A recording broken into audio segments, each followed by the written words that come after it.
The night sky shimmered with an eerie glow as the first reports crackled across emergency frequencies. Multiple unidentified objects inbound from lunar orbit. A voice crackled over the radio in a military bunker beneath Geneva. Size and speed are off the charts. No known human craft could move like that. Dr. Lena Voss, a brilliant physicist working late at the European Space Agency, looked up from her calculations. The screens before her flickered with data streams from the world's observatories, charts and graphs spiking in impossible ways. "This can't be right," she muttered, her voice tight with disbelief. Outside, the streets filled with murmurs and shouts. People pointed at the heavens, where a cluster of black shapes blotted out constellations. "What are they?" a child asked, tugging at her mother's sleeve. Above, the Obsidian fleet loomed, each vessel larger than a city block, their surfaces glinting with an unnatural sheen. The world's leaders convened in emergency sessions, but no one had answers. Then, the broadcast began. A metallic voice echoed from every screen and speaker on Earth. "People of this world, we are the Vorthax. You will surrender unconditionally. Resistance is futile. You have 24 hours to comply." Panic erupted. Airports clogged. Highways ground to a halt, and militaries scrambled to readiness. In New York, Captain Elias Marquez of the United States Marine Corps rallied his men. "Stay sharp," he barked. "Whatever's coming, we're not going down without a fight." Lena, still at her terminal, typed furiously, cross-referencing data from radio telescopes and satellites. "There's a pattern here," she whispered. "Something in their energy signatures. Maybe a weakness, but time was running out." As the sun set, the sky filled with the hum of unseen engines, and the world braced for the onslaught. The Vorthax did not wait for the deadline. At dawn, the first plasma bolts streaked from the heavens, striking military installations and city centers with surgical precision. Washington, Moscow, Beijing, each was reduced to smoldering ruins within minutes. Captain Marquez and his unit watched in horror as their command center in New York was obliterated by a searing beam of light. "Fall back," Elias shouted, dragging a wounded comrade to cover. "Everyone get underground, now!" Lena, now isolated in a bunker beneath Geneva, monitored the devastation in real time. Her screen flickered with images of burning cities and fleeing civilians. "We need to fight back," she muttered to herself. Across the globe, resistance was forming. In the ruins of Paris, a young engineer named Julian gathered survivors. "They're not invincible," he insisted. "We just need to find a way." In the chaos, a group of scientists and soldiers managed to capture a damaged Vorthax scout drone. Lena, connected via a patchy satellite link, directed the team through its dissection. "Look for the energy core. That's the key," she instructed. Meanwhile, Elias led his men through the shattered streets, dodging patrols of towering Vorthax warriors clad in armored exosuits. "We're not dying for nothing," he vowed. "We take them down one at a time." As night fell again, the world mourned its dead. But in the shadows, plans were being made. The first seeds of rebellion had been planted. Days turned into weeks. The Vorthax established outposts in every major city, their towering spires casting long shadows over the ruins.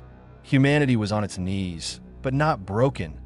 Lena, now in hiding with a small group of scientists and soldiers, worked tirelessly to analyze the captured drone. "Their shields are based on quantum entanglement," she explained to her team. "If we can disrupt the entanglement field, their defenses will fail." Julian, listening intently, nodded. "But how? We don't have the tech for that." Lena smiled grimly. "We use their own tech against them. I found a resonance frequency, a flaw in their design." Meanwhile, Elias and his unit became the nucleus of a growing guerrilla force. They raided Vorthax supply depots, sabotaged communication relays, and rescued civilians from labor camps. "We hit them where it hurts," Elias told his fighters. "We make them pay for every inch." In a hidden bunker beneath London, a council of resistance leaders gathered. Lena presented her findings. "If we can build a device to emit the right frequency, we can disable their shields, at least temporarily." The council agreed. Resources were pooled, and a daring plan was hatched. The resistance would strike at the heart of the Vorthax command center in what was left of Moscow. As the plan took shape, the world held its breath. The fight for Earth was far from over. Inside the Resistance's hidden war room, maps and schematics covered every inch of the walls. Lena's device, a jury-rigged amalgamation of salvaged alien tech and human ingenuity, sat at the center of the table, its lights pulsing softly. "Are we sure this will work?" asked Julian, his voice thick with doubt. "If we fail, it's not just us, it's everyone." Lena adjusted a dial, her fingers steady despite the tremor in her voice. "The math checks out, but we'll only get one shot. Their systems will adapt if we don't take them by surprise." Elias, now a seasoned guerrilla leader, leaned over the table. "We'll need a distraction, something big enough to draw their forces away from the command center." A young woman named Priya, a former hacker, grinned. "I've tapped into their comms. If we trigger a false alarm at their western outpost, we can pull half their troops out of position." The plan was set. Teams would infiltrate Moscow under the cover of chaos, plant the device, and detonate it at the heart of the Vorthax stronghold. As night fell, the resistance prepared. Weapons were checked, disguises donned, and final goodbyes exchanged. Elias caught Lena's eye.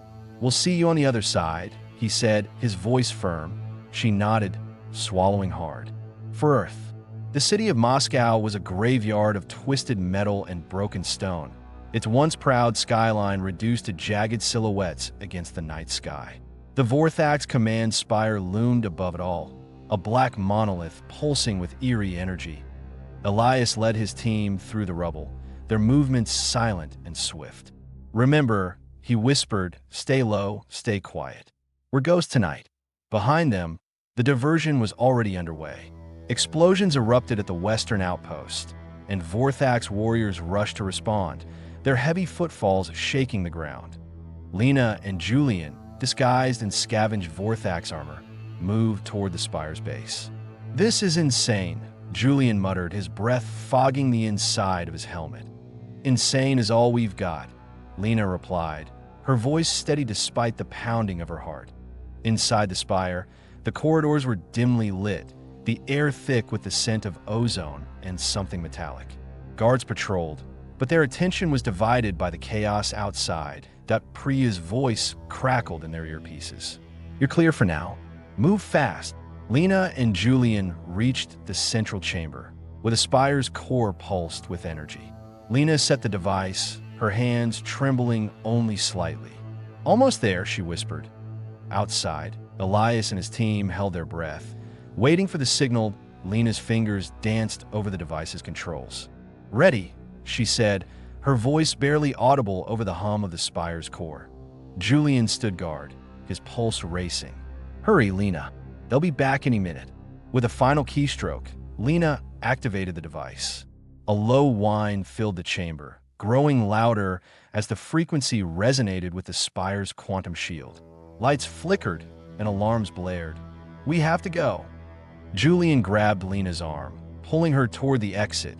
Behind them, the core began to destabilize, energy arcing wildly. The spire's shield flickered and died, leaving the structure vulnerable. Outside, Elias saw the shield drop. "Now," he shouted, signaling his team. Resistance fighters surged forward, their weapons blazing. The Vorthax, caught off guard, scrambled to respond. Their once impenetrable armor now faltered under the barrage of human fire. In the chaos, Lena and Julian escaped, sprinting through the corridors as the spire began to collapse. The ground shook and debris rained down around them. They burst into the open air just as the spire exploded, a brilliant column of light shooting into the sky. Elias found them in the rubble, his face streaked with soot and sweat. "You did it," he said, his voice thick with emotion. Lena smiled weakly. "We're not done yet." News of the Moscow victory spread like wildfire. From the ashes of defeat, hope was reborn. Resistance cells around the world took heart. Launching their own attacks on Vorthax outpost in Berlin, a group of engineers and soldiers used Lena schematics to build their own frequency disruptors. In Tokyo, a team of hackers infiltrated the Vorthax network, sowing confusion and chaos. Elias and his team became legends, their exploits inspiring others to join the fight.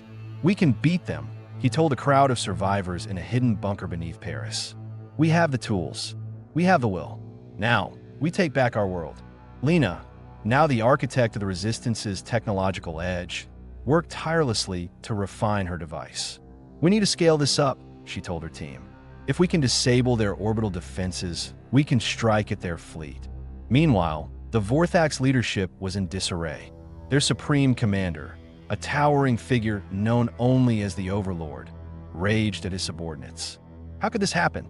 These primitives were supposed to be crushed, but the tide had turned. Humanity, once on the brink of extinction, was fighting back with everything it had in the heart of the Vorthax mothership. The Overlord stood before a shimmering holographic display of Earth, its surface dotted with the glowing embers of resistance. His voice boomed through the chamber, echoing off the metallic walls. How is it possible? These humans should have been annihilated. His chief strategist, a slender Vorthax named Clath, bowed deeply. "Overlord, their attacks are coordinated and resourceful. They have adapted to our technology faster than anticipated." The Overlord's eyes burned with fury. "Then we must crush them utterly. Deploy the Annihilators to their strongholds. No quarter, no survivors." On the ground, word of the new threat spread quickly. Elias received a frantic message from Priya. "They're sending something big. Bigger than anything we've seen. We need to evacuate the bunkers." Lena, working in a makeshift lab, looked up from her latest prototype. "We need to accelerate our plans. If we can't disable their orbital defenses soon, we're finished." Elias gathered his team. "We're not running. We fight, but we need to be smarter. Lena, can your device be used offensively?" Lena nodded. "If we can get close enough to their ships, yes. But we need a way up there." Julian grinned. "I know a guy who might be able to help with that." Julian led Elias and Lena through the ruins of an old spaceport, where a grizzled pilot named Captain Rook waited beside a battered but functional shuttle. "You're crazy if you think this old bird can get past their blockade," Rook said, spitting on the ground. "We don't need to get past them," Lena explained. "We just need to get close enough to deploy the device." Rook rubbed his chin. "And what's in it for me?" Elias stepped forward. "A chance to save the world, and a promise. If we survive, you'll be a hero." Rook laughed. "Hero? I'll settle for not being vaporized." "Let's do it." The team boarded the shuttle, its engines roaring to life. As they lifted off, the sky filled with the ominous shapes of Vorthax patrol ships. Lena strapped herself in, her device clutched tightly. "This is it," she whispered. Elias checked his weapon. "Let's show them what humans can do." The shuttle dodged through the wreckage of satellites and debris, its engines straining. Vorthax fighters screamed past, their plasma cannons lighting up the sky. "Hold on," Rook shouted, banking hard to avoid a barrage of fire. Lena's fingers flew over the device's controls. "Almost in range," she said, her voice tense. Julian manned the shuttle's makeshift turret, firing back at the pursuing ships. "They're not letting up." Elias watched the chaos outside, his jaw set. "We just need a little more time." Suddenly, a massive Vorthax cruiser loomed ahead, its hull bristling with weapons. "That's our target," Lena said. "If we can disable its shields, the Resistance can hit it with everything they've got." Rook gritted his teeth. "This is going to be close." The shuttle streaked toward the cruiser, dodging fire and weaving through the chaos. Lena armed the device. "Ready," she said. Elias nodded. "Do it." Lena activated the device. A pulse of energy surged from the shuttle, striking the cruiser's shields. For a moment, nothing happened. Then, the cruiser's defenses flickered and failed out on the ground. Resistance fighters cheered as their missiles found their mark. The cruiser shuddered, explosions rippling across its hull. Inside the shuttle, the team watched in awe. "We did it," Julian breathed. But their victory was short-lived. The Vorthax fighters, enraged by the loss of their cruiser, redoubled their attack. The shuttle was hit, alarms blaring as systems failed. Rook struggled with the controls. "We're going down." Elias grabbed Lena. "Hold on." The shuttle spiraled toward the ground, smoke trailing behind it. As the world outside became a blur, Lena held onto her device, praying they would survive. The shuttle hit the ground with a deafening crash, skidding through ruined buildings and scattering debris in its wake. For a moment, all was silent except for the groaning of twisted metal and the crackle of flames. Elias groaned, pulling himself from the wreckage. His vision swam, but he forced himself to focus. "Lena, Julian, Rook," he shouted, his voice hoarse that a weak cough answered from nearby. "Still here," Lena gasped, crawling out from under a twisted seat. The device, miraculously, was still clutched in her hands. Julian emerged, blood trickling from a cut on his forehead. That was unpleasant. Captain Rook, still strapped into the pilot's seat, groaned. "Told you this old bird had a few tricks left. Just didn't expect her to use them all at once." The team regrouped, checking for injuries. Elias looked around. "We need to move. They'll be looking for survivors." As they limped away from the wreckage, the distant roar of Vorthax engines grew louder. "They're coming," Lena whispered. Elias tightened his grip on his weapon. "Let's find cover and regroup with the resistance." The team slipped into the ruins of an old subway tunnel, its walls lined with makeshift shelters and flickering lanterns. Survivors huddled together, their faces drawn but determined that a familiar voice called out. "Elias, over here." It was Priya, her face lighting up with relief. "We heard you went down. Glad to see you're still in one piece." Elias embraced her briefly. "We took out a cruiser. Their shields are vulnerable." Word spread quickly through the underground network. The resistance had a new weapon, and hope surged through the ranks. Lena set up the device in a corner, checking its components. "We need to mass-produce this. If we can equip every cell with a disruptor, we can take the fight to them." Julian nodded. "I'll get the engineers on it. We'll need every scrap of tech we can find." Elias gathered the leaders. "We're not hiding anymore. We hit them hard and fast. We take back our cities one by one." The resistance, once scattered and afraid, now stood united. The fight for Earth was entering a new phase. Across the globe, the resistance struck. In Tokyo, hackers disabled Vorthax communications, sowing confusion among their ranks. In Berlin, engineers built disruptors and armed their fighters. In New York, Elias led a daring assault on a Vorthax outpost. The disruptors worked perfectly, and the invaders' shields failed under the onslaught. The outpost fell, and the city erupted in cheers. Lena, now a symbol of hope, broadcast a message to the world. "We can win. We have the tools. We have the will. Stand together, and we will take back our planet." The Vorthax, caught off guard by the sudden uprising, scrambled to respond. Their overlord raged, demanding answers. How is this possible? Destroy them. Burn their cities to the ground. But the tide had turned.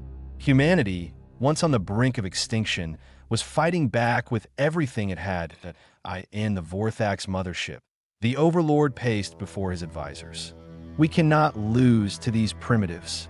Deploy the annihilators. Wipe them out." Clath hesitated. "Overlord, our forces are stretched thin. If we commit the annihilators, we risk leaving our flanks exposed." The overlord's eyes burned with fury. "Then so be it. We will crush them, no matter the cost." On the ground, the resistance braced for the worst. Reports flooded in of massive Vorthax war machines.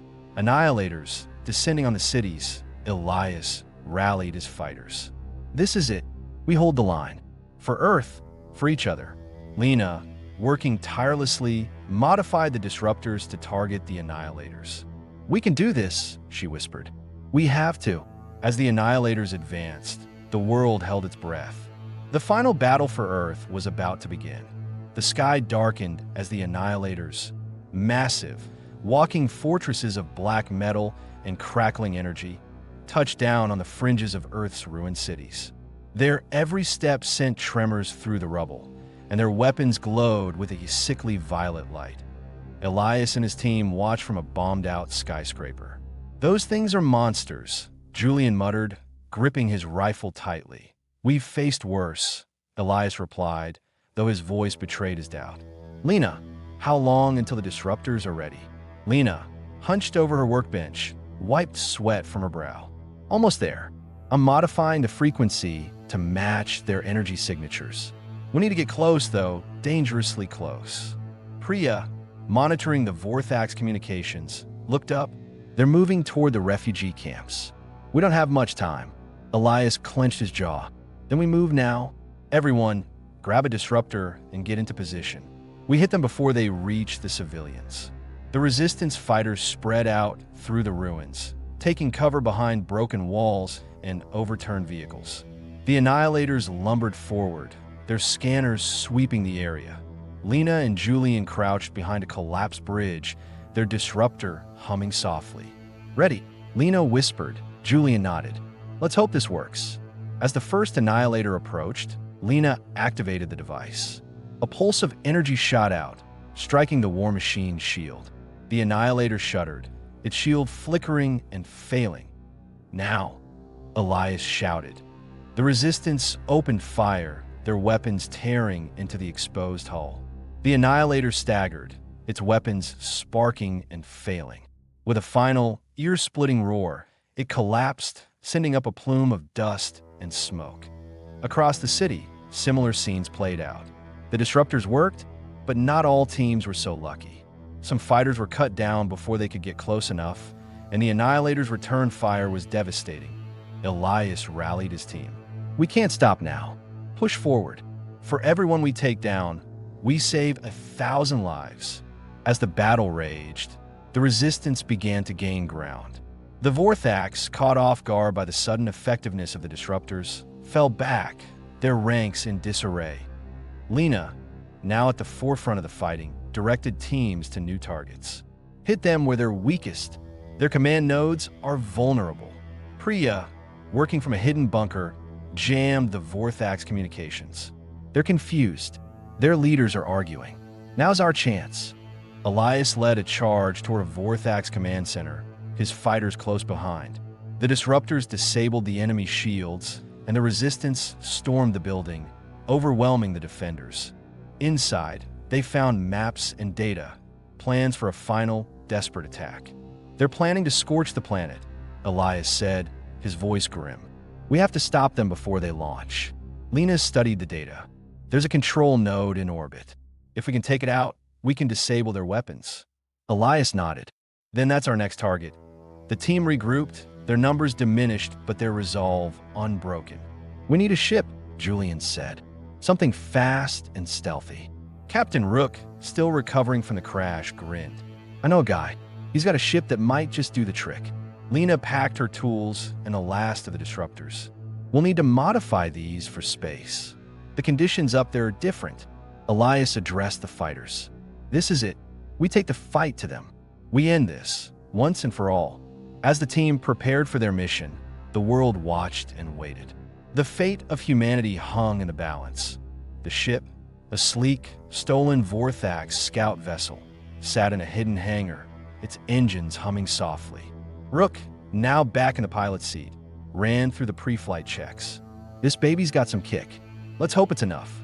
Lena and Julian worked feverishly to adapt the disruptors for space.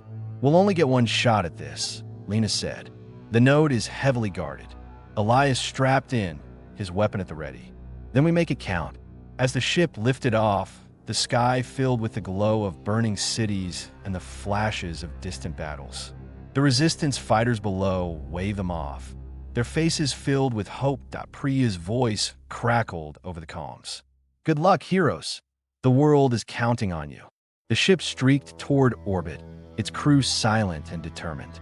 The final battle for Earth was about to reach its climax. The stolen Vorthax scout vessel punched through the atmosphere, its engines roaring as it left Earth's gravity behind. The blue curve of the planet receded beneath them, marred by the scars of war, smoke and fire marking the cities below. Inside the cramped cockpit, Rook's hands flew over the controls. We're clear of the atmosphere. Now comes the hard part, sneaking past their patrols. Elias peered through the viewport. Keep us in the debris field. Use the wreckage for cover. Lena, strapped into a makeshift engineer's station, monitored the ship's systems.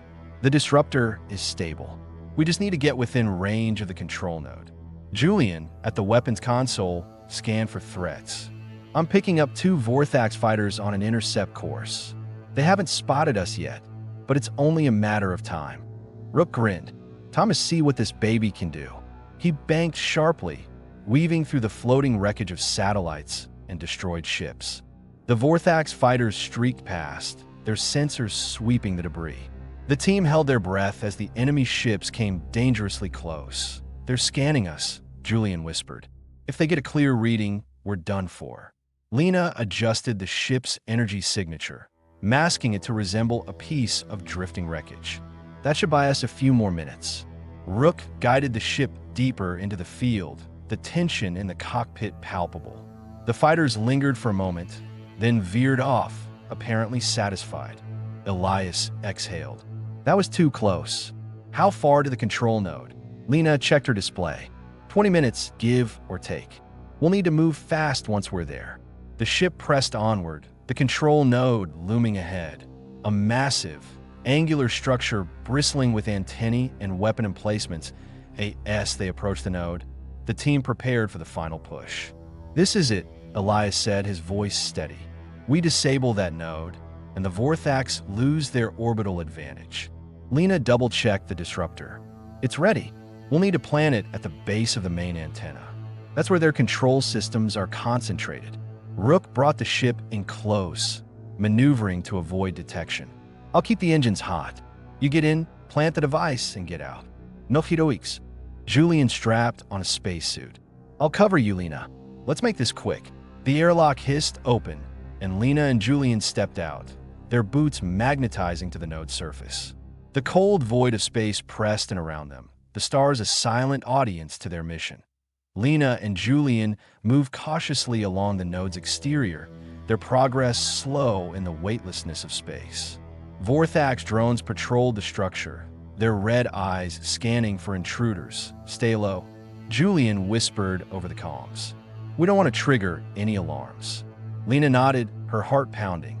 She reached the base of the main antenna and began attaching the disruptor. "Almost there," she murmured. Suddenly, a drone turned in their direction. Julian raised his weapon, but before he could fire, the drone's eyes flickered and it powered down. "What just happened?" he asked, bewildered. Lena grinned. "Priya is hacking their systems from the ground. She's giving us a window." With the disruptor in place, Lena activated it.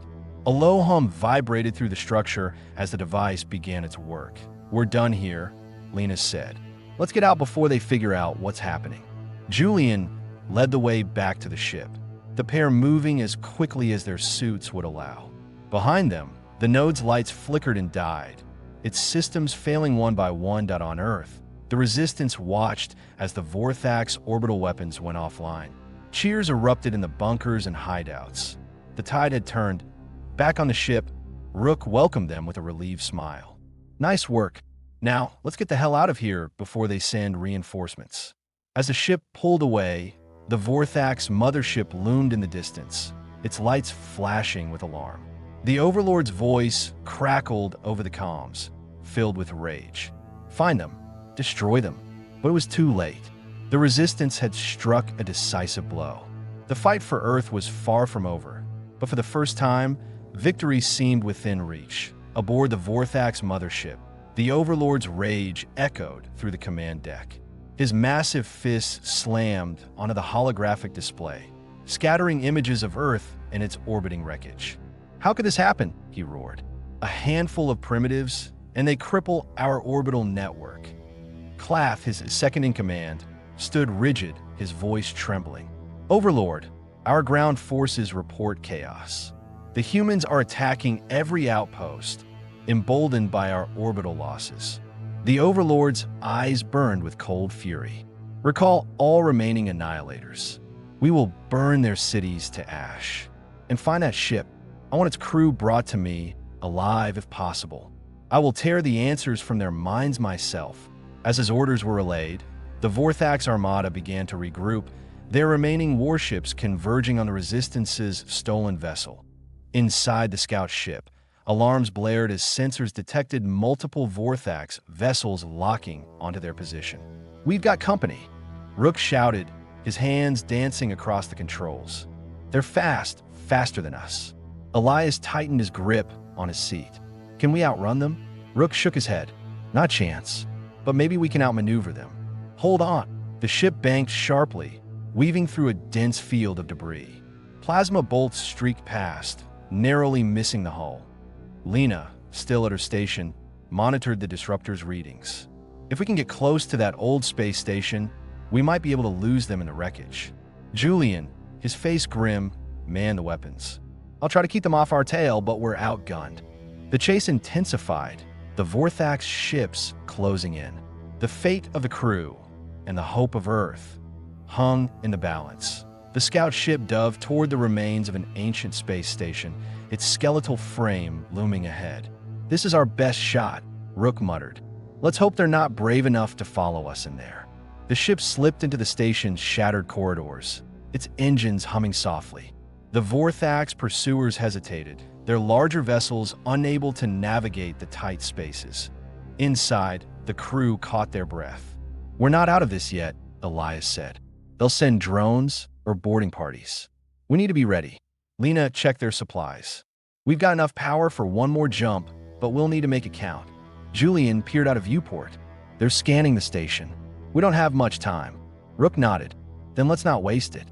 Plot a course for the nearest resistance-friendly port. We need to get this intel to the ground." As the team prepared to make their escape, a new threat emerged. Vorthax drones, small and agile, began to infiltrate the station, their sensors probing the darkness. "They're inside," Julian whispered. "We need to move now." Elias led the way, his weapon at the ready. "Stay close. We'll make for the ship and get out of here." Lena, carrying the last of the disruptor data, followed close behind. "If we can transmit this to the Resistance, they can use it to take out more Vorthax strongholds." Rook, bringing up the rear, kept an eye on their pursuers. "Almost there. Just a little farther." The team reached the ship, but as they boarded, a drone spotted them. It raised its weapon, preparing to fire. Julian reacted instantly, shooting the drone before it could alert the others. "Go, go, go!" Rook fired up the engines, and the ship blasted out of the station, leaving the Vorthax drones behind. As the ship streaked toward Earth, the crew worked to transmit the disruptor data to the Resistance network. "This is everything we've learned," Lena said, her voice filled with determination. "If they can build more of these, we can turn the tide for good." Priya's voice crackled over the comms. "We've got it. The data is coming through. You've done it, guys. You've given us a fighting chance." Elias leaned back in his seat, exhaustion and relief washing over him. "We're not done yet, but we're one step closer." On the ground, Resistance fighters began mass-producing the disruptors, arming themselves for the final push. The Vorthax, their orbital advantage lost, were forced onto the defensive. The message spread across the planet. Earth was fighting back. And for the first time since the invasion began, the people dared to hope for victory. The stolen scout ship slipped through the atmosphere, its hull glowing red with re-entry heat. Below, the landscape was a patchwork of ruined cities and makeshift refugee camps. But now, there was something new: lights, movement, and hope. "We're home," Rook said, guiding the ship toward a hidden landing strip. Lena watched the world below, her heart swelling. "Look at that. People are fighting back everywhere." Julian, still at the weapons console, grinned. "Guess we lit a fire under them." Elias unbuckled his harness as the ship touched down. "Let's get this data to the command center. We got work to do." As they disembarked, a crowd of Resistance fighters and civilians gathered, cheering. "You did it," someone shouted. "You took down their orbital control." Priya pushed through the crowd, her face alight with excitement. "We've already started building more disruptors. With this data, we can hit them even harder." Elias clasped her shoulder. "Then let's get to it." The Vorthax won't stay down for long. Aboard the mothership, the Overlord watched as his forces crumbled. The holographic display showed Resistance cells springing up across the planet, their attacks growing bolder by the hour. "Overlord, we've lost contact with 3 more outposts," Clath reported, his voice trembling. The Overlord's voice was a low growl. Gather every remaining warrior. We will crush them beneath our boots. No more games. No more mercy. He turned to a massive console, his fingers hovering over a red button. Prepare the planet killer. If we cannot rule this world, we will destroy it. Clath's eyes widened. But Overlord, the fleet silence. The order stands. We will leave nothing but ashes. The command was relayed, and deep within the mothership, ancient engines hummed to life, powering a weapon capable of reducing a planet to rubble. In the Resistance Command Center, Lena and her team poured over the data from the orbital node. They're preparing something big, Lena said, her voice tight with worry. Their energy signatures are off the charts. Priya, monitoring the Vorthax communications, gasped. They're arming a planet killer. They're going to destroy Earth. Elias slammed his fist on the table. We have to stop them. Now. Julian looked up from his schematics. We need to get aboard the mothership. Disable the weapon from the inside. Rook, leaning against the wall, shook his head. That's a suicide mission. Elias met his eyes. Then we go out fighting, but we don't let them win. Lena stood, her resolve steeling. We've come this far. We're not giving up now. The team gathered their gear, preparing for the most dangerous mission yet. We'll need a distraction, Elias said. Something big enough to draw their attention away from the mothership. Priya grinned. I could do that. I'll hack their comms, make it look like we're launching a full-scale assault on their remaining outposts. Rook nodded. I've got a friend with a fast ship. We can get you close, but you'll be on your own after that. Lena checked her disruptor. We'll make it count. As the team boarded the ship, the Resistance fighters saluted them, their faces filled with hope and fear. Good luck, someone called. Elias turned to his crew. For Earth.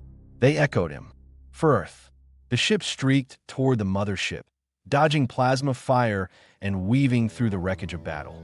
Almost there, Rook muttered, his hands steady on the controls. Priya's voice crackled over the comms. The distraction is working. Their forces are scattering. You've got a window. Make it count. The ship docked with the mothership, its magnetic clamps securing it to the hull. This is as far as I go, Rook said. I'll keep the engines hot. You get in, do what you need to do, and get out. Elias, Lena, and Julian donned their suits and stepped into the airlock. The door hissed open, revealing the dark, metallic corridors of the Vorthax vessel. Stay close, Elias whispered. We find the weapon, plant the disruptor, and get out. The team moved silently through the ship, their disruptors at the ready. The fate of Earth hung in the balance. The corridors of the Vorthax mothership were dimly lit, their walls lined with pulsating conduits and strange, alien glyphs. Elias led the way, his weapon drawn, senses alert for any sign of movement. Lena and Julian followed close behind, their disruptors humming softly in their hands. Which way to the core? Julian whispered, glancing at a holographic map Lena had pulled up on her wrist display.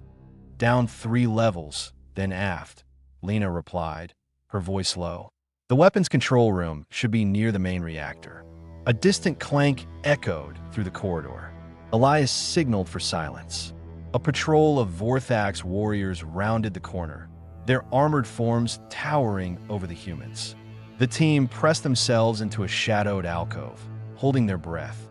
The warriors passed without noticing them. Too close, Julian muttered. Elias nodded. Let's move. We don't have much time. Descending through the ship's labyrinthine passages, the team reached a massive chamber dominated by a towering energy core. At its base, a group of Vorthax technicians worked feverishly at a console, preparing the planet killer for activation. That's it, Lena said, pointing to the console. We need to get to that control panel. Julian scanned the room. There's too many of them. We'll never get past unnoticed. Elias thought for a moment. We need a distraction. Lena, can you reroute power from here? Lena nodded. If I can get to that access terminal, yes. But it'll only buy us a few seconds. Julian grinned. A few seconds is all we need. Lena slipped toward the terminal, her movements quick and silent. She plugged her disruptor into the system, her fingers flying over the controls. Ready, she whispered. Lena activated the disruptor. The lights in the chamber flickered, and alarms blared throughout the ship. The Vorthax technicians looked up in confusion, their attention drawn away from the console. Now, Elias hissed. Julian and Elias rushed forward, their weapons at the ready. They took out 2 guards before the others could react. Lena sprinted to the main control panel, her hands working furiously to override the weapon systems. "Hurry, Lena," Julian urged, covering her with his weapon as more Vorthax warriors poured into the chamber. Lena's fingers danced across the controls. Almost there. The Planet Killer's countdown halted, its systems locking up. The core's hum grew erratic, and warning lights flashed across the room. "It's done," Lena shouted. The weapons disabled. With the weapon neutralized, the team turned to escape. But the chamber was now swarming with Vorthax warriors, their weapons trained on the intruders. "We're not getting out the way we came," Elias said, scanning the room for an exit. Lena spotted a maintenance hatch. "There, that leads to the lower decks. We can make it to the docking bay." Julian covered their retreat, firing at the advancing warriors. "Go, I'll hold them off." Elias grabbed his arm. "Not a chance. We leave together." The trio sprinted for the hatch, diving through just as a plasma bolt seared the air where they had stood. They tumbled into a narrow service corridor, the sounds of pursuit close behind. "Keep moving," Elias urged. The team raced through the lower decks, dodging patrols and navigating by memory and instinct. Lena's wrist display led them toward the docking bay, where Rook waited with the ship. "We're almost there," Lena panted. "Just a little farther." Behind them, the Vorthax warriors closed in, their shouts echoing through the corridors. Julian turned a corner and nearly collided with a group of guards. He fired, taking them down, but more were coming. Elias pulled him forward. "No time to fight. Run." They burst into the docking bay, where Rook's ship sat with its engines already humming. "Get in," Rook shouted from the cockpit. The team scrambled aboard as the bay doors began to close. Rook gunned the engines, and the ship shot through the narrowing gap, leaving the mothership and the Vorthax behind. As the ship streaked toward Earth, the team collapsed in relief. They had done it. The Planet Killer was disabled, and Earth was safe for now. The stolen ship plunged through Earth's atmosphere, its hull glowing red as it raced toward the Resistance's hidden base. Inside, the crew slumped in their seats, exhaustion written on their faces, but beneath it, a spark of triumph. "We did it," Julian said, his voice hoarse. "We actually did it." Lena smiled weakly, still clutching her disruptor. "The Planet Killer is offline. The Vorthax won't be able to destroy Earth. Not today." Elias looked out the viewport at the world below. "But they're still here. We've bought ourselves time, but the fight's not over." Rook at the controls grinned. "Let's hope the Resistance is ready for round 2. As the ship touched down, a crowd of fighters and civilians rushed forward, cheering and shouting. Priya was among them, her eyes wide with relief. "You're alive. We saw the mothership's systems go haywire. What happened?" Elias stepped forward. "The Planet Killer is disabled, but the Vorthax won't give up. We need to be ready." Inside the command center, the team debriefed the Resistance leaders. Lena projected a holographic map of the planet, showing the remaining Vorthax outposts and the mothership's position. "They're regrouping," she said. "But without their orbital weapons, they're vulnerable. We need to strike now, while they're still reeling." Julian nodded. "We've got disruptors. We can take out their shields and hit them where it hurts." Priya tapped at a console. "I've hacked into their comms. They're confused, leaderless. If we hit them hard, we can drive them off for good." Elias stood, his voice firm. "Then let's mobilize every cell. We take back our cities one by one." The Resistance leaders cheered, their spirits lifted by the team's success. Plans were drawn up, and fighters prepared for the final push. Aboard the mothership, the Overlord raged at his advisors. "How could this happen? How could a handful of primitives defeat us?" Claff, his voice trembling, replied, "Overlord, our forces are scattered. The humans have taken out our orbital weapons and disrupted our communications. We are vulnerable." The Overlord's eyes burned with fury. "Then we will fight to the last. Gather every warrior. We will crush them beneath our boots or die trying. He turned to the holographic display, his voice a growl. Prepare for a full assault. We will burn their world to the ground, even if it costs us everything. The order was relayed, and the remaining Vorthax forces prepared for a final, desperate attack. On the ground, the resistance mobilized. Fighters armed with disruptors and salvaged Vorthax weapons gathered in the ruins of cities, ready to strike. Elias led the charge in New York, his team at the forefront. Remember, he shouted, we're fighting for our homes, for our families, for Earth. Lena and Julian fought side by side, their disruptors disabling Vorthax shields and opening the way for the resistance to advance. Priya, from a hidden bunker, jammed enemy communications and guided the fighters to their targets. Across the planet, similar battles raged. In Tokyo, Berlin, and Moscow, the resistance pushed forward, their determination unshakable. The Vorthax, once unstoppable, now found themselves on the defensive. As the battles raged, the tide began to turn. The Vorthax, their ranks thinned and their morale broken, began to retreat. Fighters cheered as enemy outposts fell one by one. Lena, monitoring the situation from the command center, smiled. We're winning. They're pulling back. Elias, his face streaked with sweat and soot, grinned. Then let's finish this. We pushed them off our world for good. Priya's voice crackled over the comms. The mothership is preparing to leave orbit. They're running. The resistance fighters erupted in cheers. The Vorthax, their invasion thwarted, were fleeing Earth. But as the team celebrated, Elias looked to the sky. We've won this battle, but we need to make sure they never come back. Lena nodded. Then let's make sure they remember what happens when they mess with Earth. The streets, once filled with the echoes of war, now rang with cheers and laughter. Survivors emerged from bunkers and ruins, embracing each other under the open sky. In the command center, the mood was jubilant but cautious. We did it, Julian said, clapping Elias on the back. We actually drove them off. Lena, still at her console, watched the last Vorthax ships retreating into the void. They're leaving orbit, but we can't let our guard down. They could regroup and return. Elias nodded, his expression serious. Agreed. We need to stay vigilant. Priya, keep monitoring their comms. Let's make sure they're really gone. Priya, her fingers flying over the keyboard, grinned. Already on it. If they so much as sneeze in our direction, we'll know. Outside, the first rays of dawn broke over the horizon, symbolizing a new beginning for Earth in the days that followed. The resistance turned its attention to rebuilding. Engineers and civilians worked side by side, clearing rubble and restoring power to the cities. Makeshift hospitals treated the wounded, while children played in the streets for the first time in months. Lena and her team of scientists set up workshops to study the captured Vorthax technology. This could change everything, she said, holding up a salvaged energy core.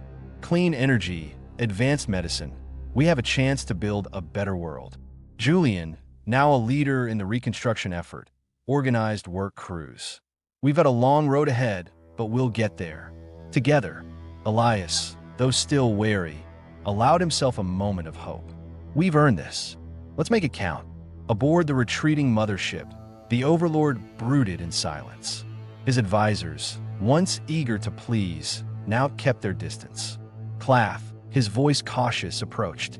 Overlord, the fleet awaits your orders. What is our next move? The Overlord's voice was a low growl. We return to the homeworld. We will gather our strength, and we will return. Earth will not escape us again. Clath hesitated. But the humans, they are resourceful. They have proven themselves formidable. The Overlord's eyes burned with determination. Then we will be more formidable. We will learn from our mistakes. And when we return, we will crush them utterly. The mothership, its hull scarred by battle, accelerated toward the stars, leaving Earth, for now, behind. Out on Earth, the resistance leaders gathered for a final meeting. The mood was hopeful but tempered by the knowledge that the Vorthax could return. We've won a great victory, Elias said, addressing the assembled crowd. But our work isn't done. We need to stay united. We need to be ready. Lena stepped forward. We have the technology and the knowledge to defend ourselves. We can build a future where we're never caught off guard again. Priya, ever the optimist, grinned, and we'll be watching the skies. If they come back, we'll be ready for them. The crowd erupted in applause, their voices raised in celebration and determination. The world, though scarred, was alive with hope. Yes, the sun set on a world reborn. Elias, Lena, Julian, and Priya stood together on a rooftop overlooking the city. The lights of reconstruction flickered in the distance, and the stars shone bright above. "We did it," Lena said, her voice soft. "We saved our world." Julian smiled. "And we'll keep saving it every day." Elias looked to the sky. "They might come back, but we'll be ready. We'll stand together." Priya nodded.